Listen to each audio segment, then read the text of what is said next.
In 1863, Her Majesty Queen Victoria came face to face with some of her Māori subjects.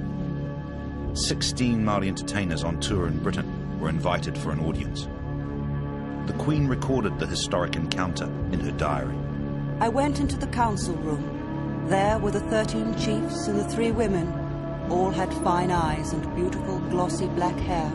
I expressed my interest in their welfare, sorrow at the war having broken out, and my satisfaction at seeing them. When asked if they had anything to say, one spoke of their lands being taken away and hoped I would promise that this should not be done, which I said I would. 3 days earlier, on 12 July 1863, the Queen's soldiers had invaded the Waikato.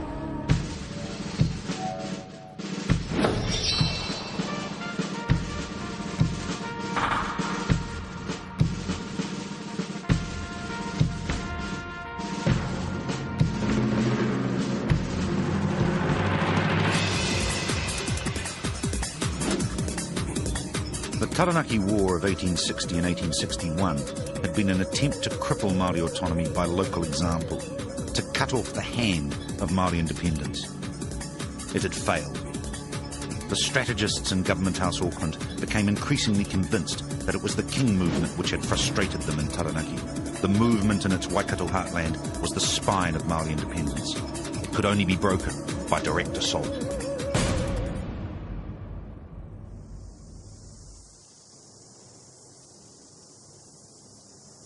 The Imperial government itself did not believe that it had won the Taranaki War. But it did know that the war had cost millions, and it was not keen on another expensive conflict. It therefore sacked Governor Gore Brown, who wanted to renew the fighting, and replaced him with George Grey. George Grey arrived at Auckland for what was in effect his second governorship in September of 1861. His arrival was greeted with delight by the small but vocal Settler Peace Party. Like the London government, they believed that George Grey was the man to bring peace to New Zealand. Others were not so sure. Grey was a different man when he returned for his second term, more bitter and withdrawn. He'd caught his wife Eliza flirting with a naval officer, and though a philanderer himself, his pride was deeply wounded. He did not speak to her again for 36 years, a trifle harsh even for the days of the double standard. Grey had changed in 8 years, and so had New Zealand. There was now a settler cabinet. Grey had to share power with Premier and poet Alfred de Met, and with the new commander of the British Army, General Duncan Cameron, a strong-willed and able Scotsman. Grey was now only one great man amongst several. He was no longer in sole charge. But he continued to maximise his influence by keeping his secrets. No one, neither historians today nor Grey's London masters at the time, knew what was going on here in Government House Auckland. But one thing was certain: Grey did not like sharing power, and he liked sharing it least of all with those he saw as misguided children, the Māori. But there was nothing childlike about these men. The second Māori king, Tawhiao, became a great spiritual leader of his people. His supporters, Wiremu Tamihana and Rewi Maniapoto, were men who impressed even their enemies. At first it seemed Grey sought peace. He suspended Gore Brown's Waikato invasion plans and told the King movement that he would not attack it, but dig around it until it fell of its own accord. Secretly, Grey decided to liquidate the Taranaki liability so he could concentrate on the Waikato. He offered to hand back the Waitara, whose seizure had triggered the Taranaki War. In return, Māori would allow him to reoccupy settler land, which they'd taken as hostage for the Waitara. British troops reoccupied the settler land as agreed, but Grey delayed his side of the bargain while trying to persuade de Met to share responsibility for the deal. Māori thought he had reneged on his promise and ambushed and killed 9 British soldiers at Oakura on the 4th of May. The British retaliated by crushing a small Māori party at Katikara a month later. But Grey took the sting out of Taranaki resistance by returning the Waitara anyway. Low-key skirmishes continued in Taranaki, but Grey was able to move most of his troops to the Waikato. He had been preparing for his invasion since the beginning of 1862, with a massive military build-up in Auckland. A supply organisation, forts and depots, a flotilla of armed and armoured steamers and barges for the control of the Waikato River. He also installed one of the first telegraph lines in New Zealand for rapid communication. The centrepiece of his strategy was a road from Auckland to the Waikato, the Great South Road, designed to take troops and supplies to the new military headquarters at Pōkeno and beyond to the Waikato River.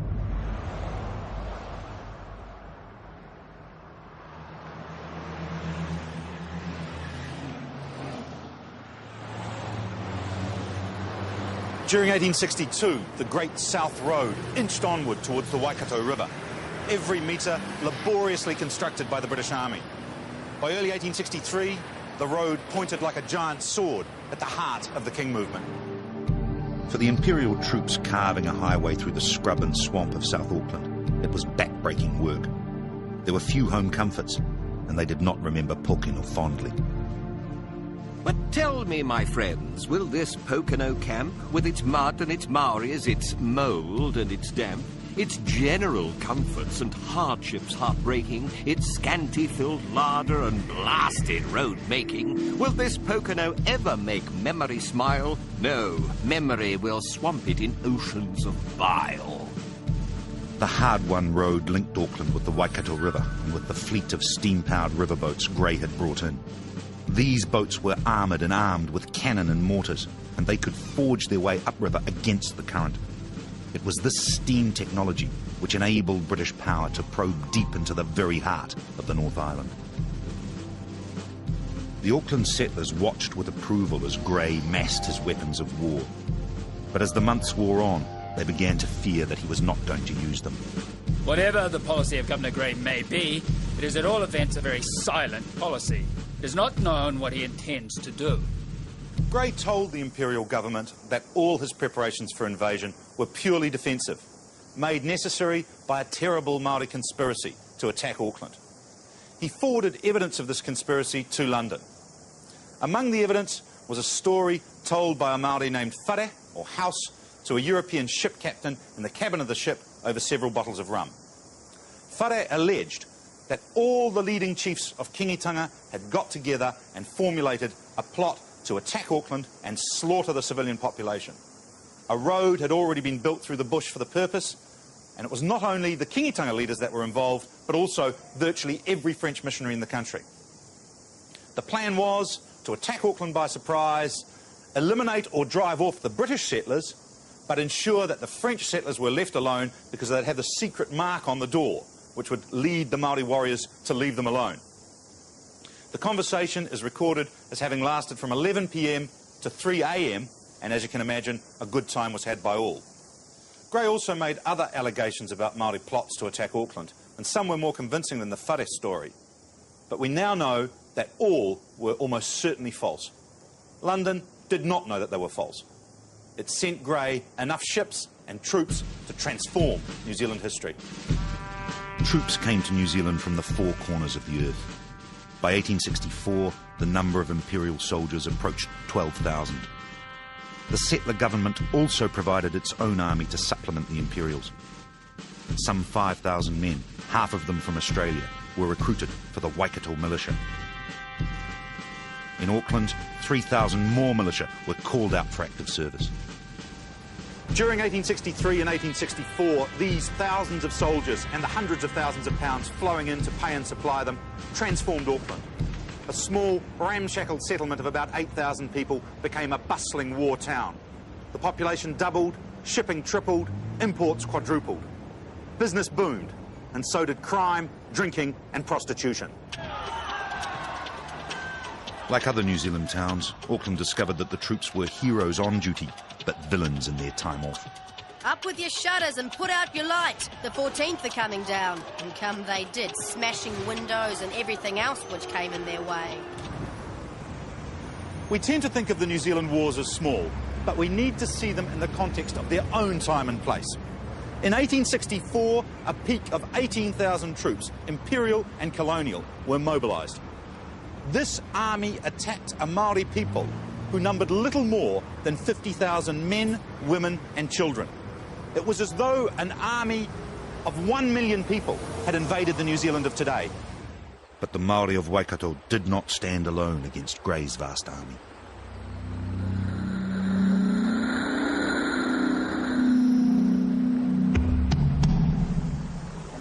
Ana te kōrero a tā whiao. A muri ake nei ki te māwiwi te o koutou, hui hui a koutou ki a kotahi koutou ka i nui mai ka mātou, mā mātou koutou he manaki.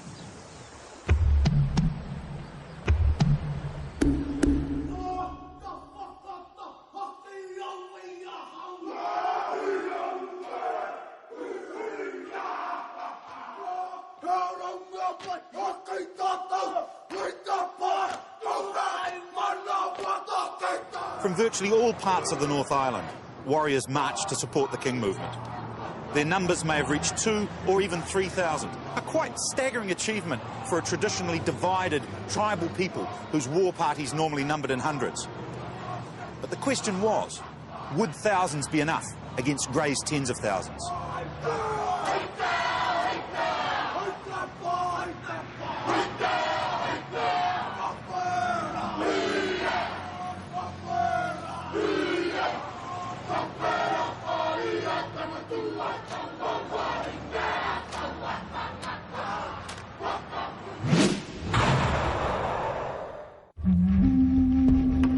George Grey began his war on the 11th of July 1863 by demanding that all Māori between Auckland and the Waikato surrender their guns and swear allegiance to Queen Victoria.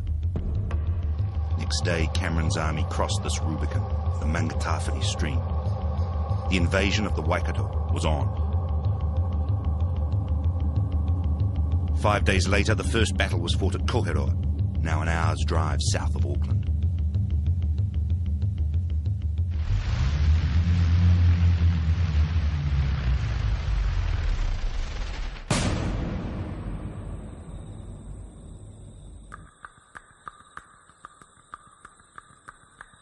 Cameron and his advance guard of 550 men attacked and defeated 100 Māori who were in the process of entrenching themselves. 15 Māori were killed, but not before some British soldiers were shaken by their heavy volleys. They refused to advance until General Cameron himself ran in front, urging them to follow.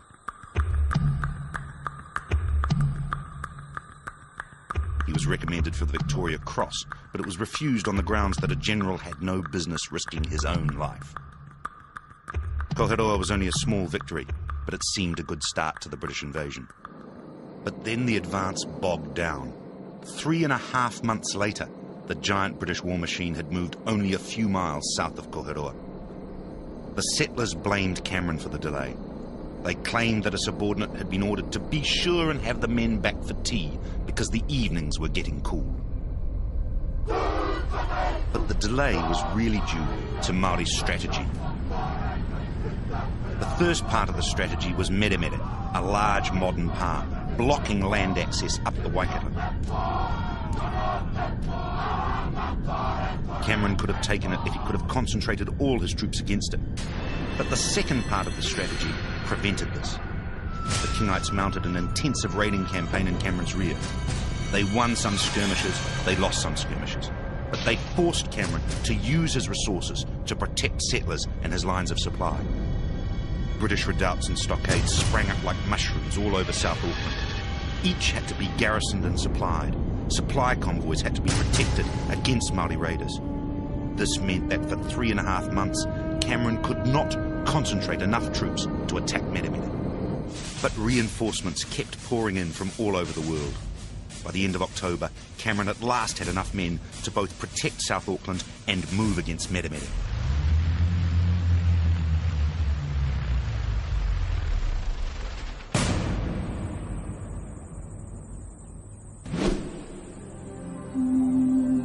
On the 31st of October 1863, iron gunboats, carrying a division of Cameron's army, steamed up the river past mere. This division was to attack the pa from the south, while the main force attacked from the north, cracking the pa like a nut. Cameron was using his big military advantage, steam. There was not much the Māori could do about armoured steamships, but they did try. As the steamship Pioneer cruised past mere, it met with something completely unexpected.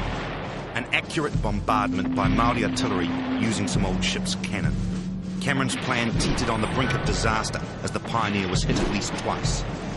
But the ammunition was makeshift, and although one shot did make it through the side, it lodged harmlessly in a cask of beef in the Pioneer's hold. The Pioneer steamed on, and Cameron closed his nutcracker. Governor Grey came up to be present at the great victory which was to win the war. But the next day, it was found that the pa had been abandoned. Cameron's long-awaited double punch met only empty air. What the Māori had done was trade mere mere for a 3.5-month delay in the invasion. From the British viewpoint, it was a bad bargain, and they knew it. Mere Mere has been taken. A bloodless victory was achieved. In fact, such news must be humiliating. Every rebel, I believe, has escaped from Mere Mere. Grey returned disappointed to Auckland. His war machine rolled on.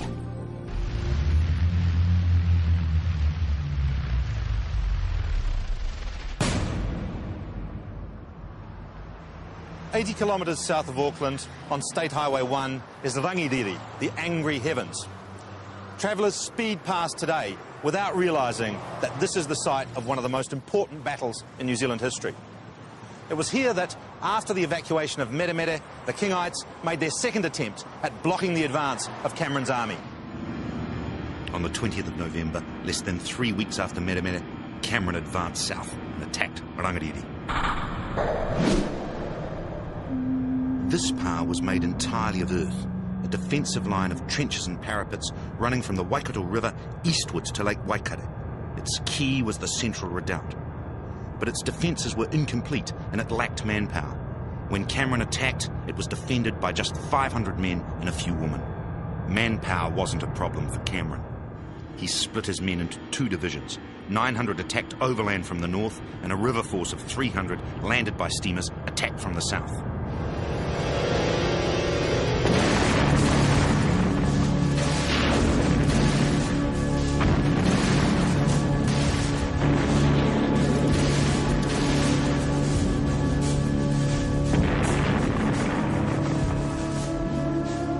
The official version of this battle says Cameron's main force took the whole front line of Rangiriri without difficulty and with heavy Māori losses. When the river force landed in the south, some Māori fled through Lake Waikato. The rest was said to have been surrounded in the central redoubt. Late in the afternoon, Cameron launched 3 assaults against this redoubt, all unsuccessful.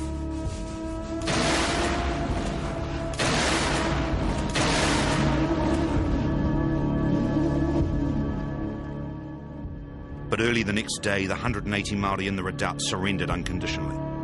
Rangiriri, we are told, was a decisive victory which proved British military superiority. This Pākehā account is clear, concise, and quite generous about Māori courage. The only little problem is, it is not true.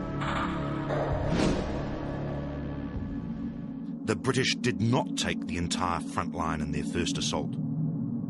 Their main force actually bounced off the parts supported by the central redoubt, losing about 40 men killed and wounded. They recoiled towards the river end of the front line and did manage to take that. They then turned left and, joined by the river force, attacked the central redoubt again and again, at least 4 times. But they were repulsed each time with the loss of a further 90 men. As night fell, the British, in their own words, camped on the wet ground, disgusted and disheartened. They had suffered a total of 132 casualties.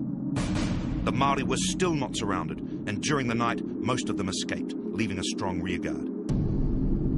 At dawn, the rearguard hoisted a white flag of truce. They may have been out of ammunition, they may have been buying time in the hope of reinforcement, but standing right here in their trenches, I find it very hard to believe that they were trying to surrender unconditionally. And there is both Māori and Pākehā eyewitness evidence that counts against the unconditional surrender story.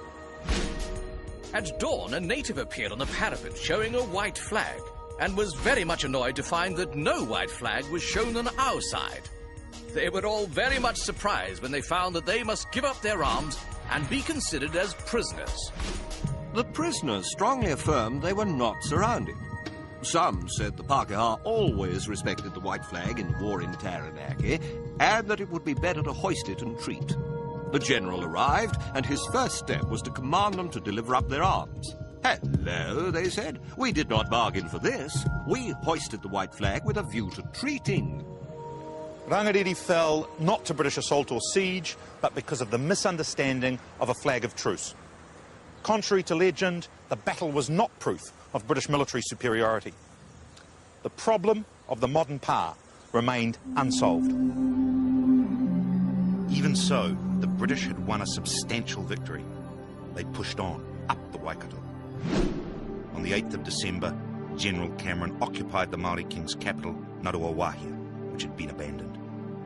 One of his soldiers, Private James Bedell, went even further and occupied the tomb of the late King Potatau. Bedell had once served in the Imperial Army, but was now a member of the Waikato militia. He'd been recruited in Sydney and had a colourful past. Ultimately, he became mayor of Tauranga. On my first visit to Ngaruawahia, I had heard so much about the green stones and other precious relics being buried with the late Maori King, I was determined to try and get some of these relics, so I made for the King's tomb. I discovered a small door and into the grave. I did not find anything and left in disgust. On reaching the boat, I found I'd lost my sheath knife. I was very much disappointed.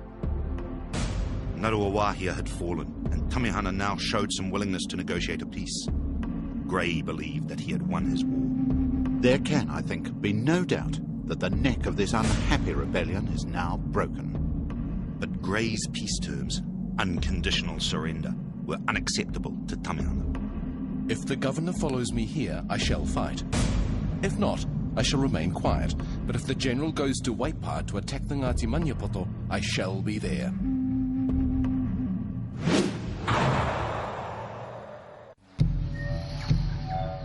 In the new year of 1864, the British pushed deeper into the Waikato, following the Waipa fork of the Waikato River towards Ngāti Maniapoto.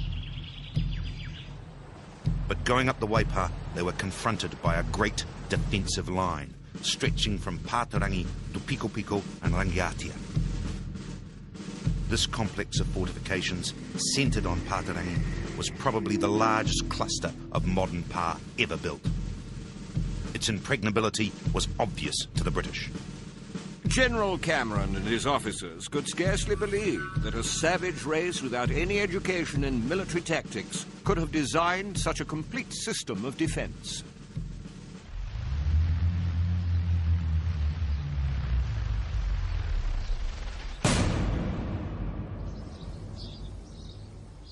The Pātarangi line protected a rich agricultural district centred on Rangiaowhia. This Māori town showed that Europe had no monopoly on progress. It had roads, fences, mills, churches, even a racecourse. At last, Cameron had backed up the Māori against something they could ill afford to lose. But between him and Rangiaowhia lay the Pātarangi line. By February 1864, Cameron had concentrated his forces in front of the Pātarangi line. The line actually consisted of at least 3 massive modern pa.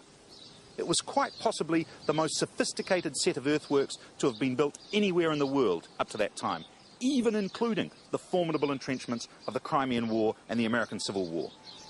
Cameron quickly realised that he had no chance of storming it. Instead, he planned to get behind the line by sending a powerful column through the bush to attack the relatively soft target of Rangiaowhia.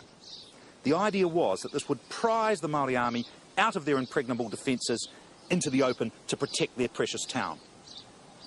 Cameron's had a bad press from the history books, but the fact is, this was a very clever plan. Cameron's army attacked and burned Rangiaowhia on the 21st of February. They killed some old people and women in the process. Cameron then withdrew and awaited the Māori response, which he hoped would be open battle. The next day, as anticipated, the Māori left their impregnable fortifications and reoccupied Rangiaowhia. They then advanced to meet Cameron. The climactic battle he wanted seemed imminent. But the Māori refused to play into Cameron's hands. They made the hard decision to sacrifice both Rangiaowhia and the Pātarangi line in order to save their army. After a rearguard action, the Kingites slipped away into Ngāti Maniapoto territory.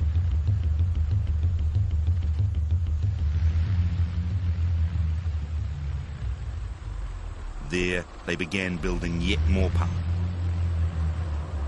These pa were never attacked, and in the end it was a series of accidents rather than military plans, which gave rise to the most famous battle of the New Zealand Wars. Centuries before the New Zealand Wars, a Welsh resistance leader had fought heroically against the early Anglo-Saxons. He became known as King Arthur. After his death, his English enemies adopted his legend, and it became a central motif in English culture. The New Zealand equivalent of this process of borrowing heroes was based here at Waikato, the site of Rewi's last stand.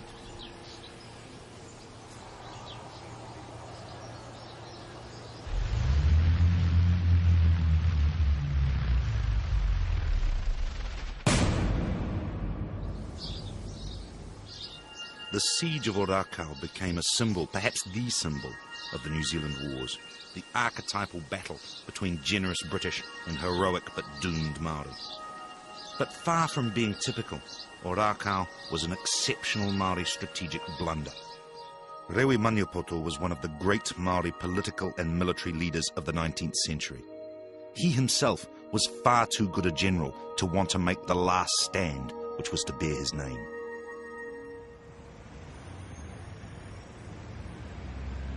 Māori from distant parts of the North Island were still coming to support the King movement.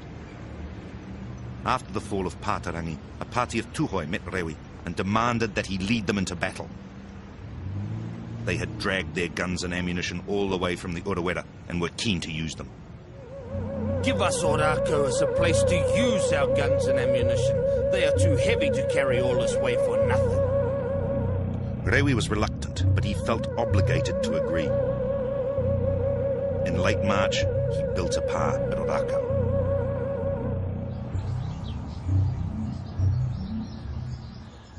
The hastily built pa at Waikato had its tactical strengths, and it served its purpose as a challenge to the British simply by being there under their very noses. But in other respects, it was not a well-chosen site. It was so close to the strong British force under General Carey that he could attack it before it was completed. Still more fatal, it could be surrounded.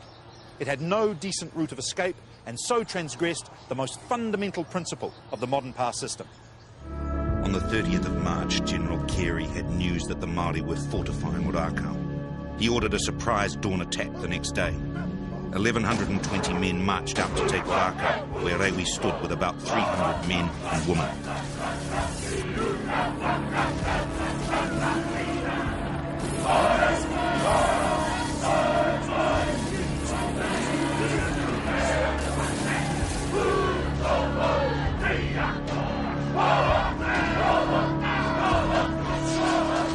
The first three British assaults were all repulsed by disciplined volleys fired at Rewi's command. Waikato wasn't as weak as it looked, so General Carey called for reinforcements and settled down to besiege the pa. Over the next 3 days, the British noose tightened. On the second day of the siege, more attacks were repulsed. The garrison tossed back British hand grenades before they could explode. But inside the pa, things were getting grimmer and grimmer. Most of the ammunition had been fired away, there was no water, and the people were eating raw kumara to relieve their thirst.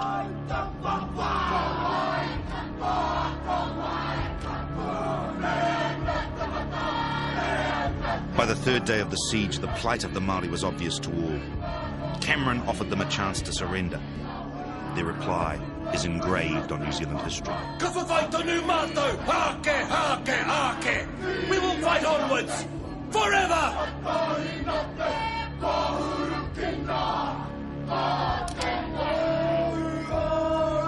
Cameron then offered to allow the women and children to leave. Ahumai Te Pairata replied on their behalf.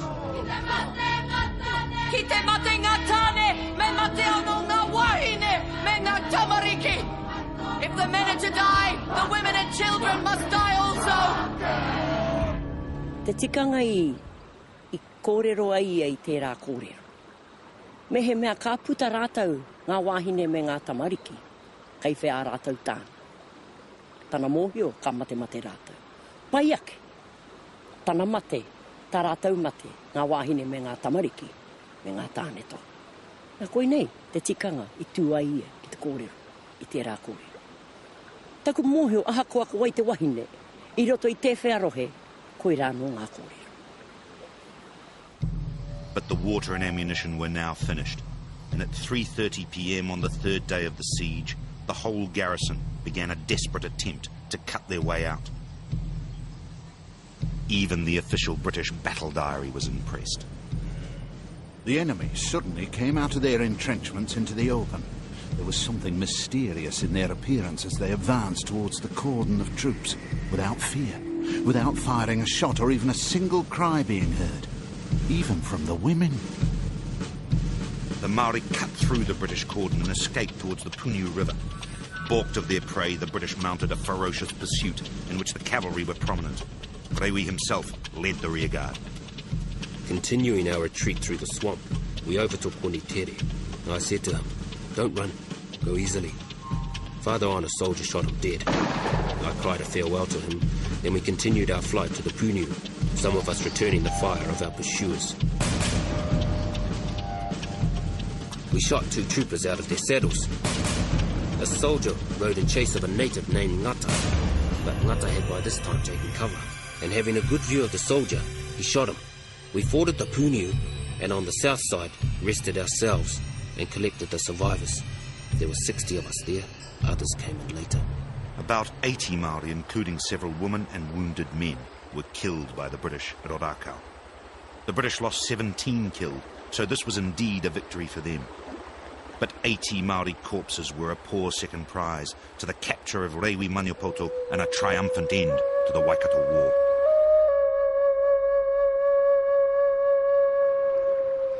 Ka titiro I hui au ki ngā whakahua o ngā kaumātua nei. Kauru mai te whakaro ki roto iau. I roto I oku haererenga, ne? Te mana te ihi te wehi te tapu kei arata. Aha koa kareka hoi pūt. E whakahua ntia nei.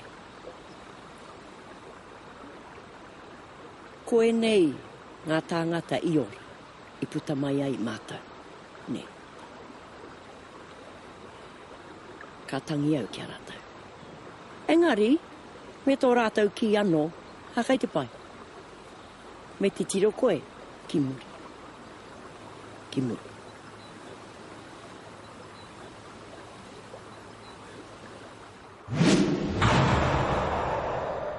After Orakau, the invasion ground to a halt. The British occupied 1 million acres of Kingite territory, and they kept them. At first with strong military garrisons, later with prosperous dairy farms. This permanently weakened the King movement. Grey's giant war machine had won the war on points. But it had not knocked out the King movement. Beyond the Puniu, the movement survived. Battered, weakened, but intact. And it survives to this day, living proof that Grey and Cameron's war aims were not totally achieved. The Kingitanga has survived for many reasons. I think the most important reason is that the Kingitanga belongs to everybody. It belongs to all the tribes. And when the first king came into being, all the tribes assembled at Pukawa, and not until there was 100% agreement. And even beyond that, did Portatau agree to become the king. And so it isn't a taonga that belongs to Waikato or to Tainui, but rather it belongs to the whole of New Zealand, belongs to all the people. And Waikato is left in a role of guardianship of the Kingitanga. General Cameron had tried every trick in his book against the Kingites in the Waikato. Riverborne attacks at Meremere, repeated assaults at Rangariri, outflanking at Pātarangi, encirclement at Orakau. But all he had gained were incomplete victories, not the knockout punch he wanted. But in early April 1864, Cameron heard that Māori had built a pa within 3 miles of his garrison at Tauranga on the east coast. He decided that his chance for a knockout punch had come at last. The focus of the war now shifted to Tauranga. In Tauranga, the tribes were divided between neutrals and Kingites. Most of the Kingites had gone to fight in the Waikato, and the port of Tauranga had served as a useful conduit for warriors and supplies to maintain the Māori trench lines during the British invasion. In an attempt to stem this flow of reinforcements, Cameron had sent a small expedition to Tauranga in January 1864. It established a small fortified post at Camp Te Papa. When news of this reached the Tauranga warriors in the Waikato, they returned to defend their homes. The Tauranga war chief was Rawiri Puherake of Ngaitarangi. Puherake was faced with the old problem. His warriors were part-timers fighting full-timers. At some stage, they had to stop fighting and attend to the economic and domestic affairs which sustained their families. Puherake needed the British to attack him before his warriors had to leave the field. So he deliberately goaded them, building first one pa and then another, each closer and closer to the British camp. With no response forthcoming, he issued a direct challenge. Hearken! A challenge for a fight between us is declared. The day of fighting, Friday, the first day of April. Puherake spent the next 3 weeks building another pa at Pukahinahina, a mere 3 miles from the British camp at Te Papa. This was the news that convinced Cameron that his best chance of a knockout blow lay at Tauranga. With a port on his very doorstep, he could easily concentrate an overwhelming number of men and guns against Puherake's pa. He quickly began shifting the best of his troops from the Waikato to Tauranga.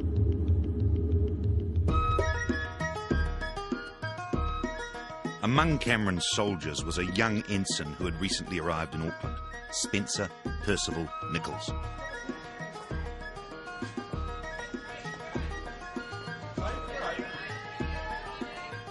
Like other British soldiers, he was not greatly impressed by his first sight of the town. There were lots of friendly Maori looking on as we landed. They were very fine men, but seemed rather stupid in look and gait. We afterwards walked about the town to see what was to be seen, which was nothing. But the people were very civil, which is quite contrary to what I've heard of them. As with many soldiers, Nichols' world revolved around food and boredom. Army food had improved since the Crimean War, and the supply system in New Zealand was good. But it was not enough for Nichols. I find that I can eat the whole of my rations for breakfast, so I do not know what I shall do when I have to live on them alone. Nichols arrived too late for Rangariri, and he missed Orakau. He feared he might miss the war entirely, but in April, his regiment was ordered to Tauranga. We hear there's to be a good deal of fighting at Tauranga, so I suppose I shall see some fun after all. Another soldier who missed the battles of Orakau and Rangariri was Hene Pore, or Jane Folly. Once an Auckland schoolteacher, she was now a woman warrior. When the Kingite troubles began, my brother Neri prepared to join them. And I resolved to join him.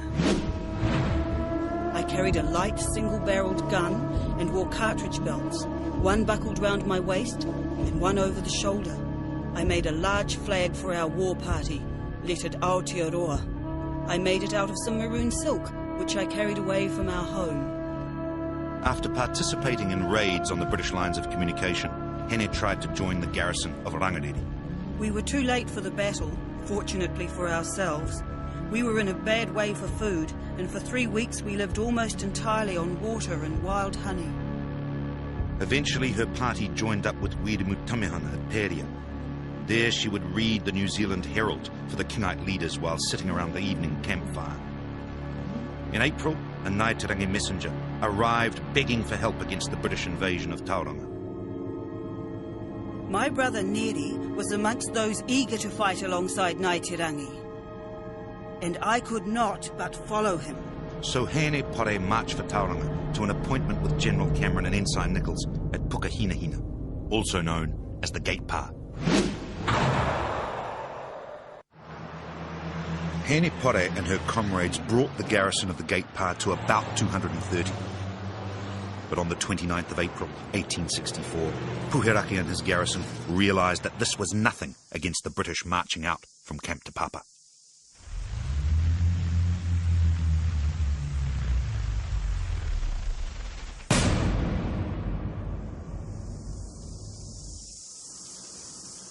Puherake had got more than he had bargained for. He had succeeded in provoking a British attack just as he had planned. But instead of Colonel Greer and his few hundred troops, he now faced General Cameron himself, 1,700 crack troops and 17 big guns.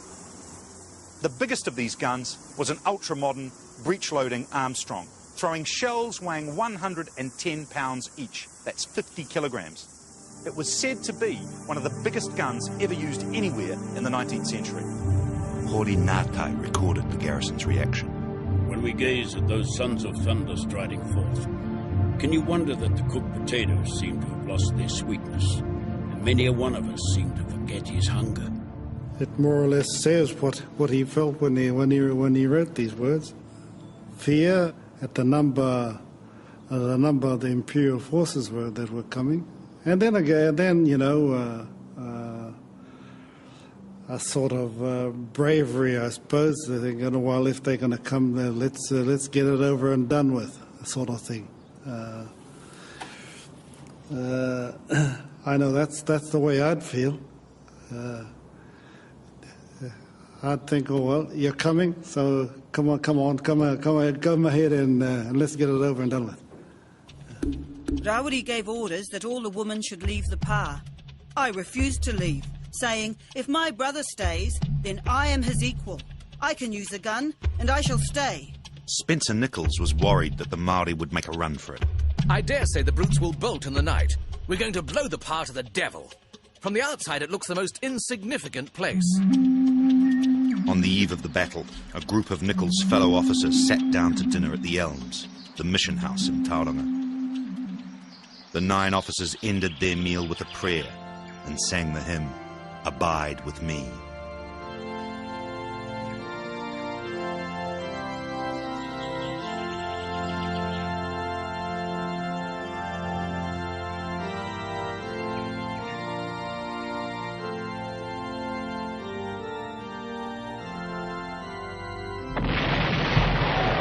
On the day of the battle, the British artillery pounded the gate pa from dawn until 4 in the afternoon. The guns moved closer and closer to the pa and fired about 100 shot and shells each. Given the size of the pa and the garrison, the bombardment was one of the heaviest in the history of modern warfare.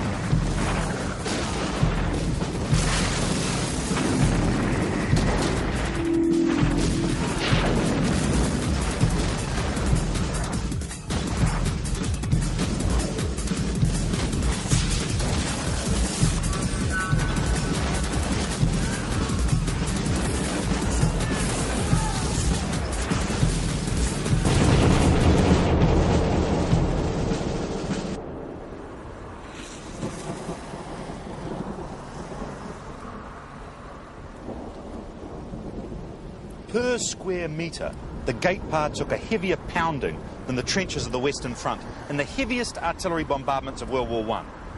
The British, from General Cameron to Ensign Nichols, were convinced that the garrison had been pulverised. Certainly, the pa looked shattered, and it was very hard to believe that anything other than a few shell-shocked warriors had survived. So, at 4 o'clock in the afternoon, Cameron sent in his storming parties. At first, the advancing British found the Māori fire quite light, just as one would expect from a pulverised garrison. The stormers made it into the main part of the pa without great difficulty. Once inside, it was a different story.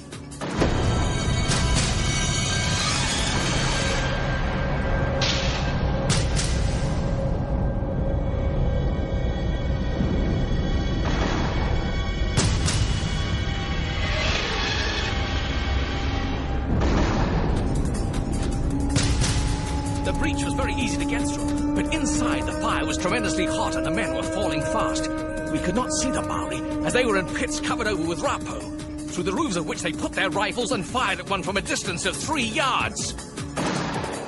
Poor young Glover kept calling out, "Will no one help my brother?" Clark and I then lifted Bob Glover up, but we saw it was no good, as he was quite dead from an awful wound in the forehead, from which his brains were hanging out. On turning, I saw very few of our men in the pa, and they were running out as fast as they could, so I thought I would not stay inside to be tomahawked. Such was my first day under fire, and a nice thing it is to begin one's service with a repulse and a knock on the head. Gate pa was a masterpiece of trench and bunker warfare. Sophisticated anti-artillery bunkers enabled the garrison to survive the heavy bombardment. But it was also a trap, a killing ground into which the British were invited. You might as well drive a lot of men into a sheep pen as let them assault a place like that. Of the 9 officers who had dined around the table just 24 hours earlier, 8 lay on the battlefield. This was a bitter defeat for the British. 111 men, 1/3 of their storming party, were either killed or wounded.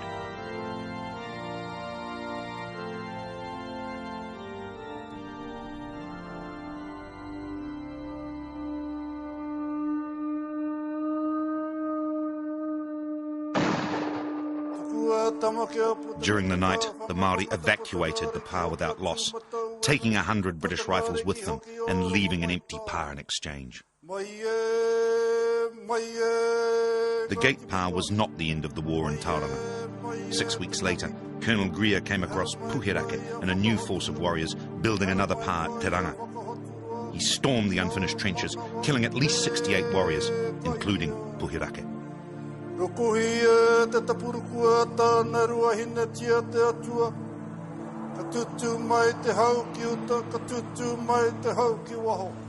In this field, a few kilometres south of Tauranga, lie the remains of the warriors who lost the short but bloody battle of Te Ranga.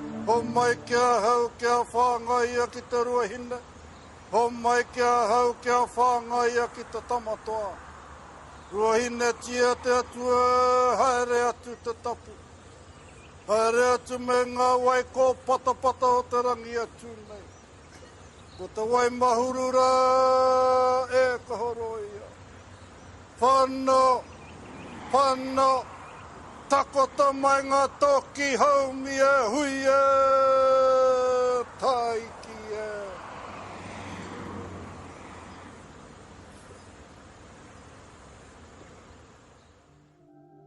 The British deserve full military credit for Te Ranga, but it only partly compensated for the defeat at Gatepā. Grey negotiated a compromise peace with Ngaitarangi. Like Ōrākau, the Gatepā had its legend, stemming from the kindest feature of the battle. As the British wounded lay dying, a Māori took them water. For many years, this angel of mercy was said to be a man. In fact, it was Henepore. This charming story is all many people know about the Battle of Gatepā. As with Māori heroism at Ōrākau, Māori chivalry at the Gatepā was real. It did happen, it deserves commemoration, and British recognition of it was quite generous. But it also operated to camouflage another important feature of the battle. It was the Gatepā which finally convinced General Cameron that he had no solution to the problem of the modern pa. I considered it perfectly useless to undertake operations against a pa without a chance of taking prisoners or inflicting some loss on the enemy. Experience has shown me that it is not generally desirable to attack such positions. At the Gatepā, Europe did its very best against a tribal people numbering just 1/8 of its own forces. It fired its full arsenal of high technology at them, and it failed. Māori taught this simple lesson to the warriors of Europe. The bigger the gun, the deeper the hole. Europe failed to learn it.